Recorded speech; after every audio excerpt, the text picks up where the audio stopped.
Hi friends, welcome to Sulu's Diaries. I am Ashmi Sultana. In this video, Mokara Orchid Propagation. We have a Mokara Orchid Care video. In this video, I Mokara Orchid propagate in the Parnitundaro. But she then the Karnish and the Tundarnilla. Upon the Ribadi request Mokara Orchid Propagation on the Karnish. Upon the Mokara plant, you plant and propagate in the video. Namlakana Bonde. Upon video like a Bonani in the channel and a Karnagil. Please consider to subscribe ചെയ്യുമ്പോൾ സൈഡിലെ ചെറിയ bell ബട്ടണിൽ all എന്ന option തന്നെ enable ചെയ്യുക. എങ്കിൽ മാത്രമേ ഞാൻ പുതിയ വീഡിയോസ് ഇടുമ്പോൾ അതിന്റെ നോട്ടിഫിക്കേഷൻ നിങ്ങൾക്ക് കറക്റ്റ് ആയിട്ട് കിട്ടത്തുള്ളൂ. അപ്പോൾ മൊക്കാര എങ്ങനെയാണ് പ്രൊപ്പഗേറ്റ് ചെയ്യുന്നതെന്ന് നോക്കാം.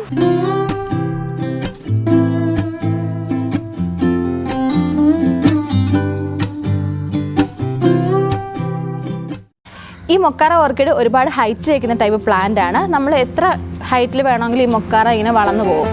അപ്പോൾ അത് പ്രൊപ്പഗേറ്റ് ചെയ്യുന്നത് വളരെ സിമ്പിളാണ്. അതുപോലെ ഒരേ സമയം ഒരുപാട് കൊല്ലം പൂക്കളും തരാനുള്ള ഒരു കഴിവുള്ള ഒരു പ്ലാന്റ് കൂടിയാണിത്. അപ്പോൾ എനിക്ക് ഭയങ്കര ഇഷ്ടമുള്ളൊരു പ്ലാന്റാണ് ഈ മൊക്കാര ഓർക്കിഡ് എന്ന് പറയുന്നത്. ഇപ്പോൾ തന്നെ 2 കൊല്ലം പൂവുണ്ട്, കണ്ടില്ലേ? അപ്പോൾ അങ്ങനെയുള്ളൊരു പ്ലാന്റായത് നല്ല ഹെൽത്തി ആയിട്ട് വളരും. പ്രത്യേകിച്ച് ഒരു രോഗങ്ങളും ഉണ്ടാവാത്ത നല്ല പ്ലാന്റ് ആട്ടോ. നല്ലൊരു ഓർക്കിഡ് വെറൈറ്റിയാണ്. അപ്പോൾ വീഡിയോയിലേക്ക് പോകാം. ഈ കാണുന്ന വയലറ്റ് ഫ്ലവർ നിൽക്കുന്ന പ്ലാന്റ് ആണ് നമ്മളിന്ന് പ്രൊപ്പഗേറ്റ് ചെയ്യാൻ പോകുന്നത്. നല്ല ഹൈറ്റിലാണ് നിൽക്കുന്നത്. അപ്പോൾ ഈ ഒരു പ്ലാന്റ് ഞാൻ കഴിഞ്ഞ മൊക്കാറ വീഡിയോയിൽ കാണിച്ചിട്ടുണ്ടായിരുന്നു. അന്ന് എൻ്റെ സ്പൈക്ക് വന്ന് നിൽക്കുമായിരുന്നു. അപ്പോൾ 4 സ്പൈക്ക് ഉണ്ടായിരുന്നു, പക്ഷേ 2 സ്പൈക്ക് മാത്രമേ വിരിഞ്ഞുള്ളൂ. അതെന്താണെന്ന് വെച്ചാൽ ഇതിപ്പോൾ മഴ സമയമായതുകൊണ്ട് തന്നെ മഴയത്ത് ആ ഭാഗത്ത് വെള്ളം കെട്ടി എന്നിട്ട് 2 സ്പൈക്ക് ചീത്തയായിപ്പോയി. ഇനി ഇത് പ്രൊപ്പഗേറ്റ് ചെയ്ത് മാറ്റി വെക്കുമ്പോൾ അധികം മഴ വീഴാൻ സ്ഥലത്ത് തന്നെ വെക്കാം, എങ്കിലേ നമുക്ക് ഫ്ലവർ കൂടുതലായിട്ട് കിട്ടത്തുള്ളൂ. ഇത് ഞാനൊരു മുള വെച്ചിട്ടൊന്ന് സപ്പോർട്ട് ചെയ്ത് നിർത്തിയിരിക്കുകയാണ്. ഇനി നമുക്ക് മുള മാറ്റിയിട്ട് ഇന്ന് കട്ട് ചെയ്തിട്ട് എടുക്കാം. ഇതേ കണ്ടോ, പ്ലാന്റ് ഇത് ഇങ്ങനെ ചാഞ്ഞ് നിൽക്കുക കണ്ടോ. ഇതാണ് നമ്മുടെ പ്ലാന്റ്. ഇപ്പോൾ പ്ലാന്റ് ഞാൻ അത്യാവശ്യം നല്ല റൂട്ട്, ഹെൽത്തി ആയുള്ള റൂട്ടുള്ള ഭാഗത്ത് വെച്ചിട്ട് കട്ട് ചെയ്തെടുക്കാം. നമ്മൾ ഈ കട്ട് ചെയ്ത പ്ലാന്റിൻ്റെ മദർ പ്ലാന്റിൻ്റെ ഫാസ്റ്റ് ഗ്രോത്ത് ഉണ്ടാവാനും നല്ല റൂട്ട് ഉണ്ടാവാനായിട്ടുള്ള അടിപൊളി ടിപ്പ് ഞാൻ ഈ ഒരു വീഡിയോയിൽ പറയുന്നുണ്ട്. അപ്പോൾ നിങ്ങൾ വീഡിയോ സ്കിപ്പ് ചെയ്യാതെ ഫുള്ളായിട്ട് വാച്ച് ചെയ്യുക. മൊക്കാറ ഇതുപോലെ കട്ട് ചെയ്തിട്ട് പ്രൊപ്പഗേറ്റ് ചെയ്യും. അതുപോലെ ഇങ്ങനെ ഹൈറ്റിൽ വരുന്ന കൂട്ടത്തിൽ ഇതിൻ്റെ ഇടയ്ക്കിനായിട്ട് പുതിയ തൈകൾ കിളിർത്ത് വരും. അങ്ങനെ ഉള്ളപ്പോൾ നമുക്ക് സെപ്പറേറ്റ് ചെയ്തിട്ട് എടുക്കാം. കൂടുതലായിട്ടും ഇങ്ങനെ ഹൈറ്റ് വെക്കുമ്പോൾ നമ്മൾ കട്ട് ചെയ്ത് സെപ്പറേറ്റ് ചെയ്യുന്നതാണ്. ഈ ഒരു പ്ലാന്റിനെ എങ്ങനെയാണ് സെപ്പറേറ്റ് ചെയ്യുന്നത് നോക്കാം. ഈ ഒരു പ്ലാന്റ് സെപ്പറേറ്റ് ചെയ്യുമ്പോൾ ശ്രദ്ധിക്കേണ്ടത്, നമ്മൾ സെപ്പറേറ്റ് ചെയ്യുന്ന പ്ലാന്റിന് 3 റൂട്ട് കുറഞ്ഞത് വേണം. ഇപ്പോൾ 3 ഹെൽത്തി റൂട്ട് ഉണ്ടെന്നുണ്ടെങ്കിൽ ആ ഒരു പ്ലാന്റ് നമ്മൾ കട്ട് ചെയ്ത് കഴിഞ്ഞാൽ നല്ല ഹെൽത്തി ആയിട്ട് വളരാനൊരു ഹെൽപ്ഫുൾ ആയിരിക്കും, റൂട്ടുള്ളതുകൊണ്ട്. അതുപോലെ നമുക്ക് ഈ പ്ലാന്റ് പ്ലേസ് ചെയ്യുമ്പോൾ ഇതിന് കൂമ്പ് ഭാഗത്തായിട്ടും അതുപോലെ ഈ ലീഫിൻ്റെ ഇടയിലൊക്കെ ആയിട്ട് ഒരുപാട് വെള്ളം കെട്ടി നിൽക്കാനുള്ള സ്പേസ് ഉണ്ട്. അപ്പോൾ അങ്ങനെ വെള്ളം കെട്ടി നിൽക്കുവാണെങ്കിൽ ഇതുപോലെ സ്പൈക്കുകൾ വരുന്നുണ്ടോ ലീഫിൻ്റെ ഇടയിലായിട്ട്, ഇങ്ങനെ സ്പൈക്കുകൾ ഇറങ്ങി വരുന്ന സമയത്ത് വെള്ളം അവിടെ കെട്ടി നിൽക്കുവാണെന്നുണ്ടെങ്കിൽ ആ സ്പൈക്ക് ചീഞ്ഞു പോകും. അപ്പോൾ നമുക്ക് ഫ്ലവർ കിട്ടത്തില്ല. അതുപോലെ തന്നെയാണ് ഈ റൂട്ടും വരുന്നത് ഇതിൻ്റെ ഈ ലീഫിൻ്റെ ഇടയ്ക്ക് നിന്നാണ്. അപ്പോൾ അതിങ്ങനെ പുറത്തോട്ട് വരാൻ കുറച്ച് ടൈമും എടുക്കും. അപ്പോൾ അത്രയും ദിവസമൊക്കെ ഇങ്ങനെ വെള്ളം തങ്ങി നിൽക്കാനുള്ള ചാൻസ് ഉണ്ടെങ്കിൽ അത് നമ്മൾ അവോയ്ഡ് ചെയ്യുക. അല്ലെന്നുണ്ടെങ്കിൽ ഈ റൂട്ടും ചീഞ്ഞു പോവും, നമ്മുടെ ഈ ഒരു സ്പൈക്ക് വരുന്ന ഭാഗവും ചീഞ്ഞു പോവും. മൊക്കാറ പ്ലാന്റ്സിനെ പറ്റിയുള്ള എല്ലാ ഡീറ്റെയിൽസും നമ്മൾ മറ്റു വീഡിയോയിൽ ചെയ്തിട്ടുണ്ട്. അപ്പോൾ ആ വീഡിയോ കണ്ടു നോക്കുക, അതിൻ്റെ ഡീറ്റെയിൽസ് എല്ലാം നിങ്ങൾക്ക് മനസ്സിലാവും. അപ്പോൾ അത് കണ്ടിട്ടില്ലെങ്കിൽ അതിൻ്റെ ലിങ്ക് ഞാൻ ഡിസ്ക്രിപ്ഷൻ ബോക്സിൽ ആഡ് ചെയ്തിട്ടുണ്ട്, അതുപോലെ കാർട്ടിലും കൊടുത്തിട്ടുണ്ട്.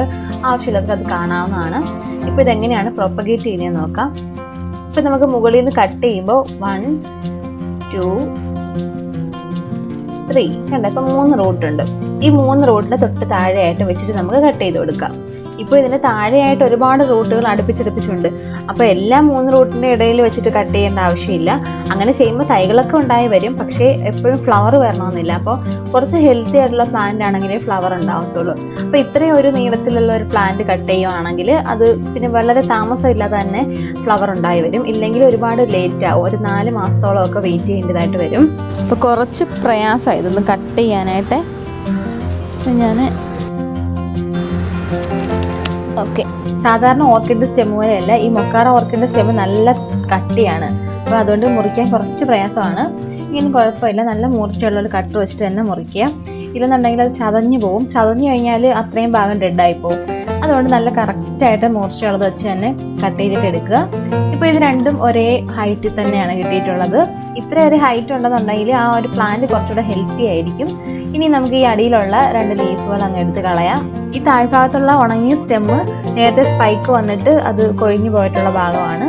അത് നമ്മൾ പൂവൊക്കെ വന്ന് കഴിയുമ്പോൾ ഇതിൻ്റെ സ്പൈക്കുകൾ കട്ട് ചെയ്ത് കളയും. ഇനി നമുക്ക് ഈ മുറിഞ്ഞ ഭാഗത്ത് കുറച്ച് ഫംഗിസൈഡ് പുരട്ടി കൊടുക്കാം. ഏത് ഫംഗിസൈഡ് ആയാലും പ്രോബ്ലം ഇല്ല. ഇപ്പോൾ ഞാൻ ഇൻഡോഫിലിൻ്റെ ഫംഗിസൈഡാണ് യൂസ് ചെയ്യുന്നത്. ഇപ്പോൾ കറുകപ്പട്ട പൊടിച്ച് നാച്ചുറലായിട്ടുള്ള ഫംഗിസൈഡ് വേണമെങ്കിലും നിങ്ങൾക്ക് പുരട്ടി കൊടുക്കാം. ഈ ഇൻഡോഫിലിൻ്റെ ഫംഗിസൈഡ് കുറച്ച് നന്നായിട്ട് പറ്റിയിരിക്കും. നമ്മൾ പെട്ടെന്ന് വെള്ളമൊക്കെ വീണാലും അങ്ങനെ അതങ്ങ് ഒഴുകി പോകത്തൊന്നുമില്ല.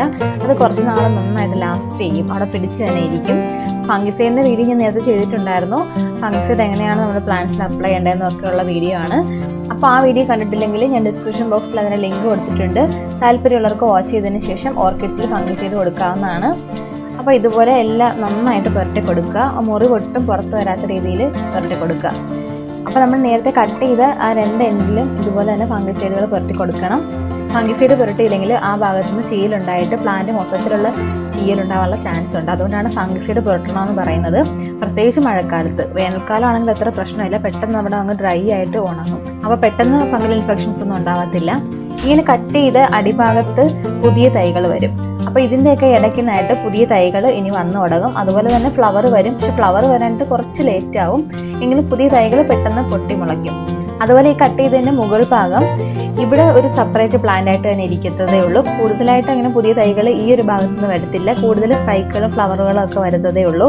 ഇനി ഈ പ്ലാന്റ് നമുക്ക് ഹാങ് ചെയ്ത് വിടാം, അതുപോലെ തന്നെ പോട്ട് ചെയ്ത് വെക്കാം.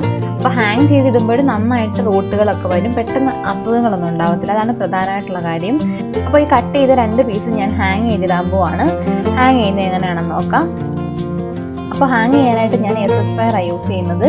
ഇതാവുമ്പോൾ പെട്ടെന്ന് തുരുമ്പിക്കത്തില്ല. ഇത് സ്റ്റെയിൻലെസ് സ്റ്റീൽ വയർ ആയതുകൊണ്ട് തന്നെ കൂടുതൽ നാൾ ഇത് ലാസ്റ്റ് ചെയ്യും. അപ്പോൾ ഇത് വെച്ചിട്ട് നമുക്കൊന്ന് വളച്ച് ഇതിനൊന്ന് ഹാങ് ചെയ്ത് കൊടുക്കാം. ഇത് ഹാർഡ്വെയർ ഷോപ്പുകളിലൊക്കെ കിട്ടും. ഇങ്ങനെ ആവശ്യത്തിന് നമുക്ക് എത്ര ലെങ്ത്തിൽ വേണോ അത്രയും ലെങ്ത്തിൽ തൂക്കം അനുസരിച്ച് നമുക്ക് മുറിച്ച് തരുന്നതാണ്. ഇതുപോലെ നീളത്തിൽ വെച്ചിട്ട് ഇങ്ങനെ ചുറ്റി കൊടുത്താൽ മതി. അപ്പോൾ സിമ്പിളായിട്ട് ചെയ്യാവുന്നൊരു കാര്യമാണ്. ഇത് അടിയിലിരിക്കുന്ന ചെറിയ പോട്ടെന്ന് പറയുന്നത് നമ്മൾ ചെറിയ കിക്കീസൊക്കെ വാങ്ങിക്കുന്ന പോട്ടാണ്. അതിൻ്റെ ആവശ്യമൊന്നുമില്ല. നമ്മൾ പ്ലാന്റിൽ തന്നെ വെച്ചിട്ട് ചെറുതായിട്ടൊന്ന് വയർ ചെയ്ത് കൊടുത്താൽ മതി. ഞാനിപ്പോൾ ഒരു സപ്പോർട്ട് കിട്ടാൻ വേണ്ടിയിട്ട് ആ ഒരു പോട്ട് വെച്ചെന്നുള്ളതേ ഉള്ളൂ. പോട്ടൊന്നും നിർബന്ധമൊന്നുമില്ല. അപ്പോൾ നമുക്ക് ഇത് നന്നായിട്ടൊന്ന് ചുറ്റി വെച്ചിട്ട് ഹാങ് ചെയ്തിടാവുന്നതാണ്. ഈ ഒരു പ്ലാന്റിന് 450 റുപ്പീസ് വരെ കിട്ടും. നല്ല കുറച്ചുകൂടെ വലിപ്പമുള്ള പ്ലാന്റ് ആണെങ്കിൽ 500-600 റുപ്പീസ് ഒക്കെ ഉണ്ട് റേറ്റ്. അപ്പോൾ ഒരുപാട് കളറുകളിൽ മൊക്കാറ പ്ലാന്റ്സ് അവൈലബിൾ ആണ്. ഇത് ഹാങ് ചെയ്തിടാനായിട്ട് ഈ SS വയർ തന്നെ വേണമെന്നൊന്നുമില്ല. നമുക്ക് ഏതെങ്കിലും തരത്തിലുള്ള റോപ്പുകളൊക്കെ വെച്ചിട്ട് ഹാങ് ചെയ്തിടാവുന്നതാണ്. നമ്മൾ നേരത്തെ ഒരു മാക്രോമി പ്ലാന്റ് ഹാങ്ങർ ചെയ്തിട്ടുണ്ടായിരുന്നു. അപ്പോൾ അതേ രീതിയിൽ വേണമെങ്കിലും ഇതിനകത്ത് ചെയ്തെടുക്കാവുന്നതാണ്.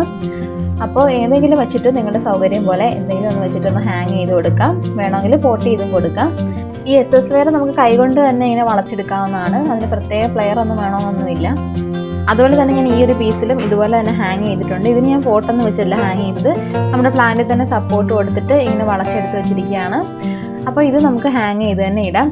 ധാരാളം റൂട്ടുകൾ വരാനും അതുപോലെ പെട്ടെന്ന് അസുഖങ്ങളൊന്നും ഉണ്ടാവത്തുമില്ല ഇങ്ങനെ ഹാങ് ചെയ്തിടുമ്പോഴത്തേക്കും. അതുപോലെ തന്നെ ഇത് നമ്മൾ നേരത്തെ കട്ട് ചെയ്ത പ്ലാന്റിൻ്റെ മദർ പ്ലാന്റിൻ്റെ ഭാഗമാണ്. അപ്പോൾ ഇത് ഞാൻ ആ ഒരു പോട്ടിൽ തന്നെ നിർത്തിയിരിക്കുവാണ്. അപ്പോൾ ഇതിന് നമ്മൾ ഇതുപോലെ തന്നെ ഫംഗിസൈഡ് കൊടുക്കണം. ഇത് നമ്മൾ മഴയത്തൊക്കെ ഇരിക്കുന്നത് കൊണ്ട് തന്നെ കറക്റ്റായിട്ട് ഫംഗിസൈഡ് കൊടുക്കണം. അതുപോലെ ഫംഗിസൈഡ് കൊടുത്തു കഴിഞ്ഞിട്ട് നമുക്ക് എന്താ ചെയ്യേണ്ടതെന്ന് നോക്കാം. ഇതുപോലെ ഫംഗിസൈഡ് പെരട്ടിയതിന് ശേഷം നമുക്ക് ഈ ഒരു ഭാഗം ഒന്ന് കവർ ചെയ്ത് കൊടുക്കണം. വേണമെങ്കിൽ ഒരു കവർ വെച്ചിട്ട് കെട്ടി കൊടുക്കാം, അല്ലെങ്കിൽ ഇതുപോലെ ഒരു അടപ്പ് എടുത്ത് വെച്ചിട്ട് ഇങ്ങനെ ഒന്ന് കമഴ്ത്തി വെച്ച് കൊടുത്താൽ മതി. അപ്പോൾ അവരൊരു സേഫ് ആയിട്ടിരിക്കും. അതിലേക്കൂടെ വെള്ളം ഇറങ്ങിയിട്ട് പ്ലാന്റ് ചീത്തയാവത്തില്ല. ഓൾറെഡി ഈ ഒരു ഭാഗം നന്നായിട്ട് മുത്തിയിട്ട് ഇതിൽ ലീഫുകളൊക്കെ ഒരുപാട് പോയതാണ്. ചെറുതായിട്ടൊരു ഇൻഫെക്ഷനും ഈ ഒരു പ്ലാന്റിനുണ്ട്. അതാണ് ഒരു ബ്ലാക്ക് ആയിട്ടൊക്കെ ആ ഒരു സ്റ്റെം ഇരിക്കുന്നത് തന്നെ. അപ്പോൾ ആ ഒരു ഭാഗത്ത് നമ്മൾ നന്നായിട്ട് ഗ്രോത്ത് ഉണ്ടാവാൻ എന്താ ചെയ്യേണ്ടതെന്ന് നോക്കാം. അതിനായിട്ട് ഞാനിതാ ഇതുപോലൊരു അലോവേരയുടെ ഒരു പീസാണ് എടുത്തിട്ടുള്ളത്. അതെടുത്തിട്ട് നമ്മൾ 2ആയിട്ടൊന്ന് കട്ട് ചെയ്തതിന് ശേഷം ഈ ഒരു ജെല്ല് നമ്മുടെ ഈ ഒരു സ്റ്റെമ്മിൽ നന്നായിട്ട് പുരട്ടി കൊടുക്കുക. ഇത് നല്ലൊരു റൂട്ടിങ് ഹോർമോണാണ്. അതിനാണ് നമ്മളിത് പുരട്ടി കൊടുക്കുന്നത്. അപ്പോൾ പെട്ടെന്ന് കൂടുതൽ റൂട്ട് ഉണ്ടാവാനും റൂട്ട് നല്ല ഹെൽത്തി ആയിട്ടിരിക്കാനും ഇത് നല്ലതാണ്. അപ്പോൾ നിങ്ങൾ ഇങ്ങനെ കൊഴിഞ്ഞു പോയ ഭാഗത്തൊക്കെ ഇതുപോലെ ഈ ഒരു അലോവേര ജെല്ല് വെച്ചിട്ടൊന്ന് പുരട്ടി കൊടുക്കുകയാണെങ്കിൽ പെട്ടെന്ന് ഗ്രോത്ത് ഉണ്ടാവും. ഇത് അടിപൊളിയൊരു ടിപ്പാണ്. എല്ലാവരും ഒന്ന് ഫോളോ ചെയ്ത് നോക്കുക. പിന്നീട് നമ്മൾ ഇതുപോലെ കട്ട് ചെയ്ത് വെച്ചിട്ടുള്ള പ്ലാന്റിനെ ഒരു 2-3 ദിവസത്തേക്ക് മഴയത്തോ ഇതുപോലെ തന്നെ വെയിലത്തോ ഒന്നും വെക്കേണ്ട കാര്യമില്ല. നമ്മൾ 2 ദിവസം തണലത്ത് വെച്ചതിന് ശേഷം നമുക്ക് വീണ്ടും ഇതുപോലെ തന്നെ നല്ല സൺലൈറ്റുള്ള ഭാഗത്തൊക്കെ വെച്ച് കൊടുക്കാം. അപ്പോൾ ആ പ്ലാന്റ് ഒന്ന് സെറ്റ് ആയതിനു ശേഷം വേണം വെക്കാനായിട്ട്. പ്രത്യേകിച്ച് ആ മുറിവ് ഒന്ന് കരിയാൻ വേണ്ടിയിട്ടുള്ള ടൈമാണ് നമ്മൾ കൊടുക്കേണ്ടത്. അതുപോലെ ഗ്രോത്ത് ഹോർമോൺസും അതുപോലെ ഫ്ലവറിങ് ഹോർമോൺസും എല്ലാം തന്നെ നമ്മൾ ഒരാഴ്ചയ്ക്ക് ശേഷം കൊടുക്കാവുന്നതാണ്. അതുപോലെ ഫംഗിസൈഡുകളൊക്കെ മുടങ്ങാതെ തന്നെ കൊടുക്കുക. കാരണം കട്ട് ചെയ്ത പ്ലാന്റ് ആയതുകൊണ്ട് തന്നെ നമ്മൾ ഇടയ്ക്ക് ഫംഗിസൈഡ് മിസ്സായി കഴിഞ്ഞാൽ ചിലപ്പോൾ എന്തെങ്കിലും തരത്തിലുള്ള ഇൻഫെക്ഷനുകൾ ഉണ്ടാവും. മൊക്കാറയ്ക്ക് സാധാരണയായിട്ട് അങ്ങനെ വലിയ പ്രോബ്ലംസ് ഒന്നും ഉണ്ടാവാറില്ല. അഥവാ എന്തെങ്കിലുമൊക്കെ രോഗങ്ങൾ ഉണ്ടായാലും അത് ഒരുപാട് റിക്കവർ ആവുന്നൊരു പ്ലാന്റ് ആണ്. അപ്പോൾ നിങ്ങൾ കറക്റ്റായിട്ട് ഫെർട്ടിലൈസേഴ്സ് എല്ലാം അപ്ലൈ ചെയ്ത് കൊടുക്കുക. അപ്പോൾ ഫെർട്ടിലൈസറിൻ്റെയും ഫംഗിസൈഡിൻ്റെയും എല്ലാം വീഡിയോ ഞാൻ നേരത്തെ തന്നെ ചെയ്തിട്ടുള്ളതാണ്. അപ്പോൾ അതൊക്കെ തന്നെ നിങ്ങൾ ഫോളോ ചെയ്താൽ മതി. നമ്മൾ മഴക്കാലം ആയതുകൊണ്ട് തന്നെ കെമിക്കൽ ഫെർട്ടിലൈസറുകൾ മാത്രം യൂസ് ചെയ്യുക. വേനൽക്കാലത്ത് മാത്രമേ നമ്മൾ ജൈവവളങ്ങൾ ഉപയോഗിക്കാവുള്ളൂ. അല്ലെന്നുണ്ടെങ്കിൽ പെട്ടെന്ന് ചീയൽ രോഗങ്ങളൊക്കെ വന്നിട്ട് നശിച്ചു പോകും. അപ്പോൾ ഫെർട്ടിലൈസേഴ്സിൻ്റെയും അതുപോലെ ഫംഗിസൈഡിൻ്റെയും എല്ലാം വീഡിയോ ഞാൻ ഡിസ്ക്രിപ്ഷൻ ബോക്സിൽ ആഡ് ചെയ്തിട്ടുണ്ട്. എല്ലാവരും അത് വാച്ച് ചെയ്തതിന് ശേഷം ഇതിന് കറക്റ്റായിട്ട് എല്ലാം അപ്ലൈ ചെയ്ത് കൊടുക്കുക. അപ്പോൾ മൊക്കാറ എങ്ങനെയാണ് പ്രൊപ്പഗേറ്റ് ചെയ്യുന്നതെന്ന് എല്ലാവർക്കും മനസ്സിലായില്ലേ? വീഡിയോ ഇഷ്ടമായിട്ടുണ്ടെങ്കിൽ ലൈക്ക് ചെയ്യാനും ഷെയർ ചെയ്യാനും സബ്സ്ക്രൈബ് ചെയ്യാനും മറക്കരുത്. അപ്പോൾ നമുക്ക് അടുത്ത വീഡിയോയിൽ കാണാം. ബൈ.